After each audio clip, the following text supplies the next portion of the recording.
今天我们回来又讲讲第二节加拿大太平洋铁路。昨天讲到这个总理呢，麦当劳呢，就是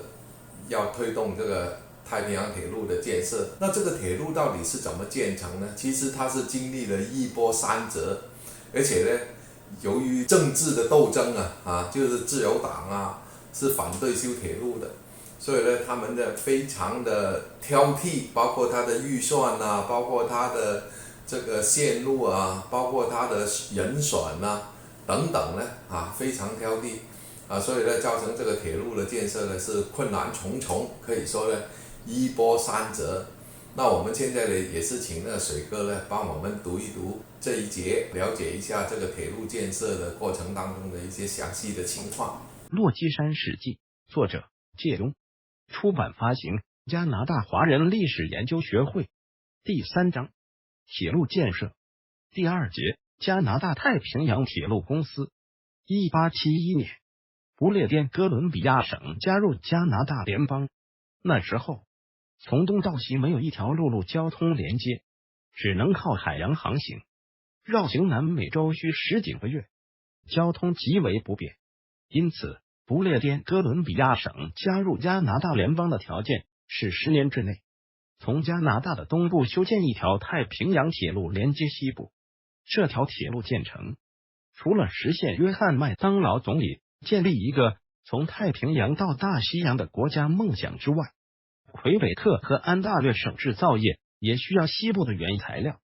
天然资源和市场。要建造这个当时世界上最大的工程项目，首先遇到的是政治上的障碍。对于一个不到400万人口的新兴国家，普遍民众认为这是不可能实现的理想。约翰麦当劳一开始就受到当时反对党、自由党政敌的不断攻击，公众舆论吹毛求疵，百般挑剔，引发太平洋丑闻事件曝光，迫使1873年保守党政府倒台。新自由党总理亚历山大麦肯齐下令，在工程师桑德福德弗莱明领导的公共工程部门监督下，将铁路建设作为公共事业。随后几年，加拿大政府在对这一项公共事业工程态度上犹豫不决。桑德福德弗莱明在政府预算拨款极少的情况之下，完成了500英里的铁路建设，并且在许多不同的路线上进行了勘探测量，特别是找到了从黄头峡谷通道穿越落基山脉的可行性路线调查，沿着已经确立的铁路建设线路，建造了电报电缆架设线路。1878年10月16日，约翰麦当劳重新掌权，采纳了一项更激进的铁路建设政策，确立穆迪港作为太平洋铁路的终点站。铁路将沿着菲沙河和汤姆逊河连接穆迪港和甘露市。1879年，联邦政府在伦敦发行了债券，并公开招标修建从耶鲁耶有到萨沃纳之间206公里、128英里的铁路。该工程建设合同最终由美国铁路承包商安德鲁奥德登承包。这段铁路由于需要穿越地势艰险的菲沙峡谷，是整个太平洋铁路中最艰难的一段。它于1880年5月15日开始动工。动工之后，奥德登发现工程的难度比预计要大很多，原来带来的600个工人根本不够。于是他开始从波特兰和旧金山大量招聘中国劳工。1880年底，第一批1500名中国劳工抵达菲沙峡谷。后来陆陆续续从中国招聘了大量的中国劳工。他所承包的整个工程一共动用了2万多名劳工，其中有15000名中国劳工。后期他承包的萨沃纳和克莱拉奇之间的工程合同基本上全部是雇佣中国劳工完成的。1880年10月21日，总部在蒙特利尔的新财团与加拿大联邦政府签署了一份合同。合同内容包括新财团组成新公司，承包修建太平洋铁路，以换取2500万元，约合现在6.25亿加拿大元的贷款，并获得2500万英亩10万平方公里的土地。政府将前期已经建成的那一部分铁路转交新公司。这些铁路是在政府的所有权下修建的。当时已经花费了至少2500万元，没有修建的部分，仅对落基山地区的成本估计就超过了6000万元。政府取消了向新公司收取之前对铁路的勘探调查费用，并免除了铁路20年的物业税。新财团有蒙特利尔银行背景，由5个股东组成，他们是乔治·斯蒂芬、詹姆斯·希尔、邓肯·麦金泰尔、理查德·安格斯和约翰·肯尼迪。另外2位非公开合作股东唐纳德·史密斯和诺曼·基特逊也有巨大的经济利益。1881年2月15日，新公司承建太平洋铁路的合同得到了英国皇室立法批准。加拿大太平洋铁路公司于第2天正式成立。原来负责铁路建设的桑德福德·弗莱明被解雇。按照他原来的设计，这条铁路将穿过北塞斯克彻温河流域的肥沃地带，通过黄头峡谷通道，穿越落基山脉。但是太平洋铁路公司很快就放弃了这个计划，取而代之的是铁路往南移200英里至萨斯克彻温的干旱南部三角地带，通过踢马峡谷通道穿越落基山脉。这条线路更接近加拿大和美国边境，防止美国铁路入侵加拿大市场。更重要的原因，据推测是由于原线路的地皮已被炒高，南迁线路可减轻征地成本。然而这条路线也有几个缺点，其中一项是需要在不列颠哥伦比亚省的塞尔寇特山脉找到一条路线，而当时还不知道这条路线是否存在。后来聘请美国著名地域专家艾伯特·鲍曼罗扎士测量员，历尽艰辛，于1881年4月14日成功发现通道，后命名罗扎士峡谷通道。还有一个最大的难点是，在阿尔伯塔省与不列颠哥伦比亚省边境的分水岭踢马山，1625米高的山前6公里处，踢马河落差下降350米。这一陡峭的地形将迫使现今短缺的太平洋铁路公司必须建造一条7公里长、4%坡度非常陡峭的缓冲跑道。这是那个时代铁路所能运行最大坡度的4倍。即使是时至今日的现代铁路，也很少超过2%的坡度。然而，这线路比通过黄头峡谷通道更可以直达不列颠哥伦比亚省，节省铁路运行时间。这段铁路需要下坡列车速度控制在每小时10公里，并要订购特殊的机车。尽管采取了这些措施，仍有极其严重的伤亡事故发生，其中包括属铁路建设承包商的第1辆机车。太平洋铁路公司坚持认为这只是暂时的权宜之计，但这种情况持续了25年，直到20世纪早期的螺旋隧道建成，这一路段的危险才基本解除。1881年铁路建设进展缓慢，铁路官员们于次年高薪聘请了著名铁路公司行政主管威廉·科尼利勒斯·范霍恩监督建筑工程。范霍恩擅长处理棘手铁路修建难题。范霍恩上场后，第1年采用了多点开工方法，完成了672公里的铁路建设。1882年6月，雷湾威廉堡西部到运河段完成，并于1883年5月交付使用。这是加拿大历史上从加拿大东部五大湖地区到达温尼伯首次铁路通行。1883年底，这条铁路已经修建到达落基山脉，仅8公里就可达至踢马峡谷通道。1883年，铁路建设进展迅速，但出现资金链断裂的危险。加拿大政府迅速作出回应。1884年1月31日，政府通过了铁路救援法案，向太平洋铁路公司提供2250万元的贷款。该法案于1884年3月6日获得了英国皇室的批准。1885年3月，萨斯克彻温省的西北地区爆发叛乱。当时，范霍恩在渥太华向政府建议，用现有尚未完工的铁路，只需10天就可以把军队运送到暴乱地点。结果，在9天内完成军队运送，叛乱很快就被镇压了。加拿大人开始意识到太平洋铁路对于国家战略的重要性。支持政府对太平洋铁路公司提供500万元的贷款。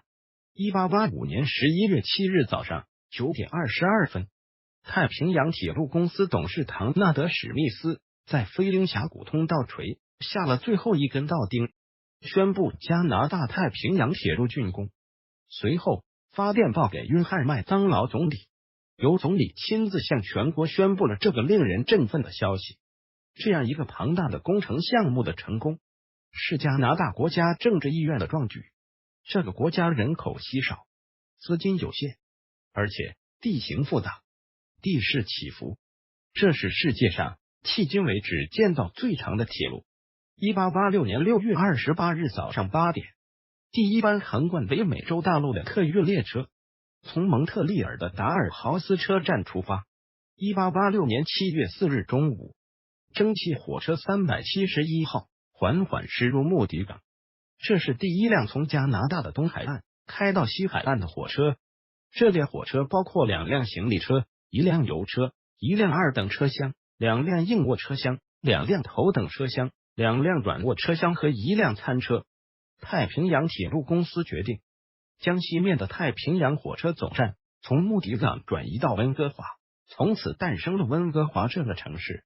这条铁路线开通3个月后，开往温哥华的第一辆官方列车于1887年5月23日到达。太平洋铁路公司很快盈利，提前偿还了联邦政府的所有贷款。1889年，铁路通车之后，太平洋铁路公司开始处理它的2500万英亩免费土地。这些土地除了一部分用来铺设铁路和车站外，其他的大部分土地采用各种方法对外销售，及时回笼了大笔投资资金。太平洋铁路公司在演出风景优美的地方设置火车站，修建豪华酒店、餐厅、商场，带动旅游业，增加人流。加拿大的一系列古堡酒店都是那个时候兴建的，以开发房地产项目来带动土地销售。设置火车站而出现了城市快速兴起，例如温哥华、班夫、灰熊镇等。这些城市的建设开发都是以火车站城市开始。铁路沿线的干旱草原原来人烟稀少，荒地无人开垦。太平洋铁路公司把这些土地打包成现成农场出售，土地以每英亩 2.50 元的价格出售。为了推广现成农场，他们组织吃、住、车船票全包的廉价西部7天列车旅行，吸引了东部大量无产人士来西部开垦农场。虽然这些荒漠农场并不容易经营，但对于国家平衡人口分布、经济发展起到相当积极的作用。太平洋铁路开通后，大批东岸贫穷人口涌入不列颠哥伦比亚省，造成了很多社会问题。然而最讽刺的是，这些东岸白人来到西海岸，看到很多他们从来没有见过的华人面孔，他们把自己贫穷、失业、生活艰辛的原因归咎在华人的头上，认为华人抢了他们的饭碗，却从来没想过是华人修建了太平洋铁路，才能让他们有机会来到西海岸。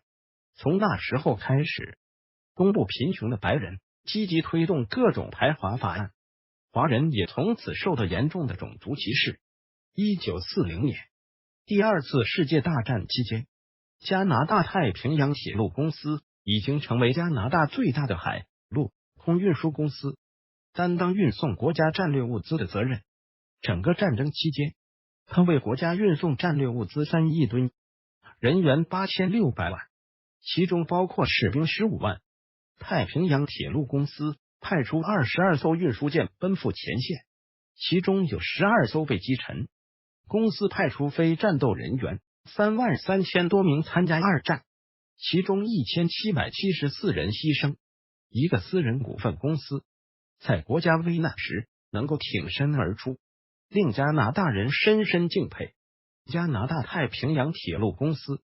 经过100多年的风风雨雨，2001年，公司通过重组回归铁路运输主业，在今天的加拿大仍然是一家最大的龙头铁路运输企业。界中评论加拿大太平洋铁路不单只是一个交通工具而已，它是不列颠哥伦比亚省加入加拿大联邦的条件，是国家发展的重大战略工程，从经济、政治、军事和文化等各个方面深深地影响加拿大。加拿大人对太平洋铁路怀有一种特殊的感情。铁路建成以后，中部的农业和西部的交通运输业得到了巨大发展，平衡了整个国家的地区发展分布。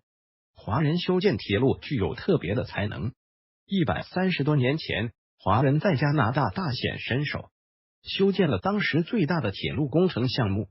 今天华人又在自己的国家修建了占世界 60%、2万多公里长的高铁网络，在不同的历史舞台上